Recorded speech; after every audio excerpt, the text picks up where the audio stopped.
Bapak, Ibu, saudara-saudari yang terkasih, mari kita menandai diri kita dengan tanda kemenangan Kristus.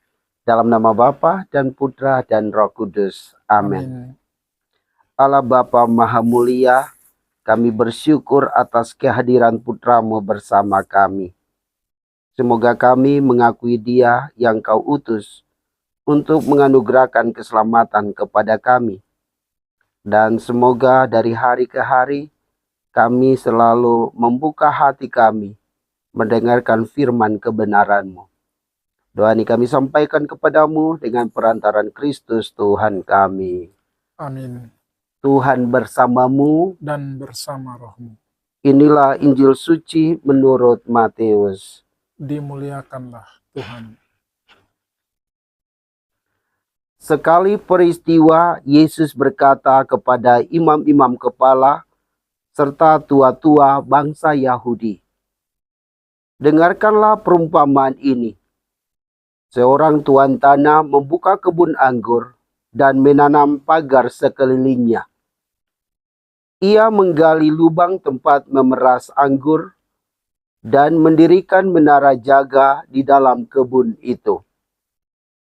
Kemudian ia menyewakan kebun itu kepada penggarap-penggarap, lalu berangkat ke negeri lain. Ketika hampir tiba musim petik, ia menyuruh hamba-hambanya kepada penggarap-penggarap itu untuk menerima hasil yang menjadi bagiannya. Tetapi para penggarap menangkap hamba-hamba itu. Yang seorang mereka pukul, yang lain mereka bunuh, dan yang lain lagi mereka lempar dengan batu.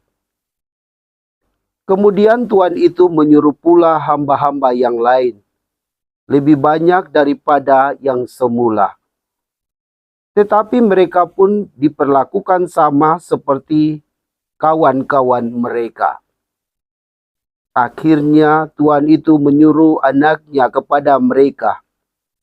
Pikirnya, anakku pasti mereka segani. Tetapi ketika para penggarap melihat anak itu, mereka berkata seorang kepada yang lain, "Ia adalah ahli waris. Mari kita bunuh dia, supaya warisannya menjadi milik kita."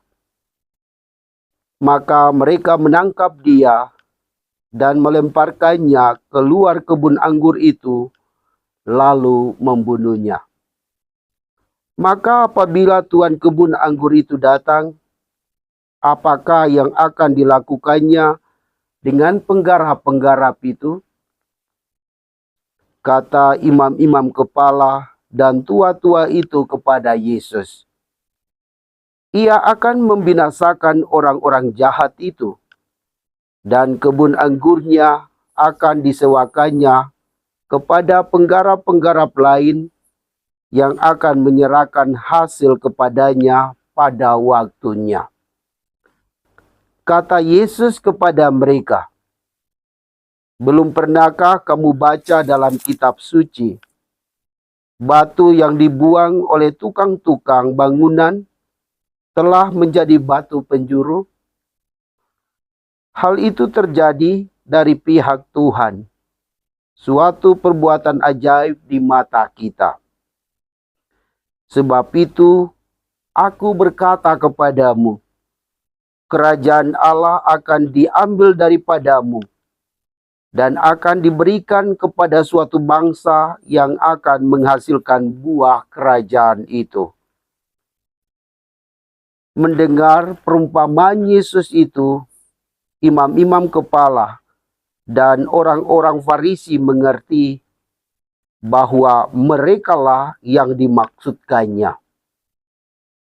Maka mereka berusaha menangkap dia. Tetapi mereka takut kepada orang banyak, karena orang banyak itu menganggap Yesus nabi.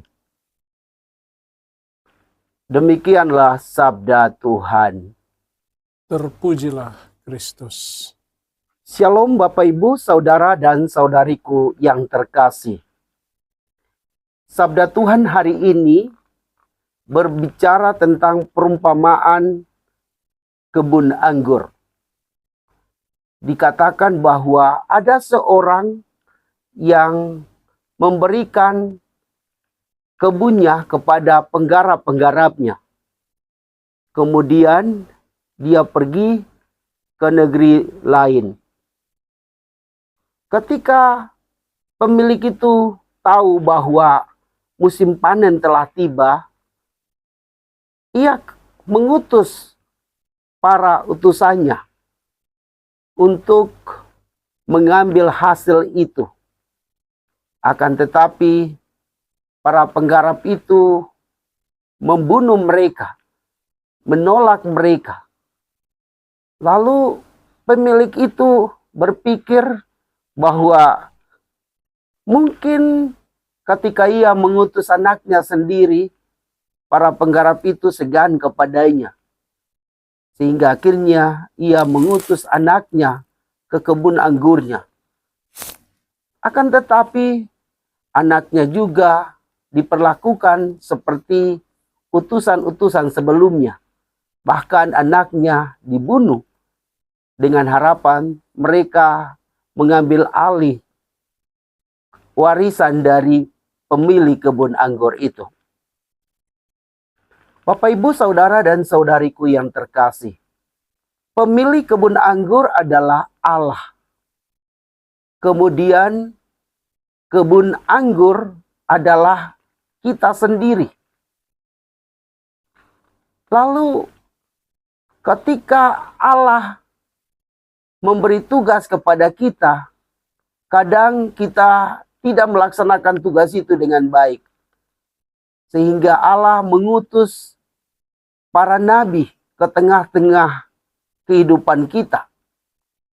Namun kita juga tidak bertobat ketika kita mendengar pewartaan mereka tentang kerajaan Allah. Lalu Allah akhirnya mengutus putranya Yesus Kristus ke dunia dengan harapan supaya ketika kita mendengar sabda Tuhan, kita bertobat dan berbalik kepada Tuhan.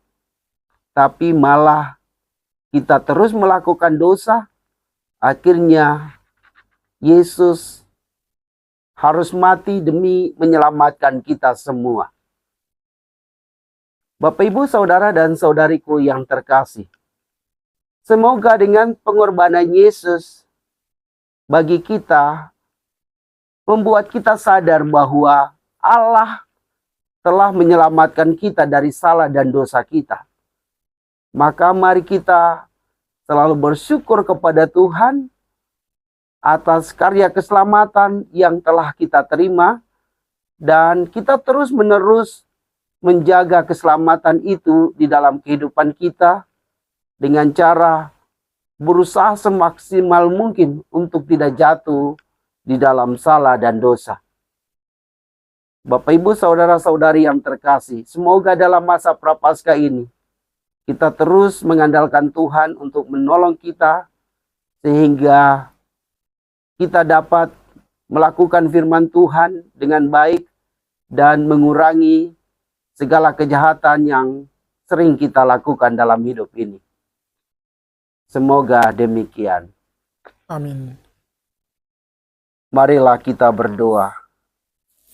Tuhan, ampuni kami orang berdosa ini, karena Engkau telah mengutus para nabi ke dunia untuk mewartakan sabdamu, juga untuk mewartakan pertobatan, tetapi kami sering tidak bertobat.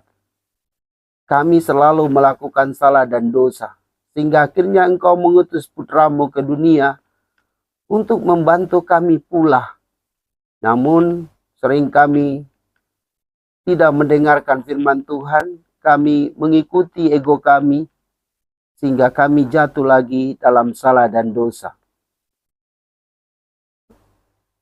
Kami mohon kepadamu ya Tuhan, semoga dengan penyesalan bahwa kami orang berdosa ini, membuat kami untuk selalu mengakui kesalahan kami, dan mau berjuang untuk tidak jatuh lagi dalam salah dan dosa, dan mengurangi perbuatan, perkataan yang sering tidak sesuai dengan kehendak-Mu. Tuhan, inilah doa kami yang kami naikkan ke hadirat-Mu dengan perantaran Kristus Tuhan kami. Amin. Semoga Bapak, Ibu, Saudara-saudari diberkati dan dibimbing oleh Allah yang Maha Kuasa. Dalam nama Bapa dan Putra dan Roh Kudus. Amin.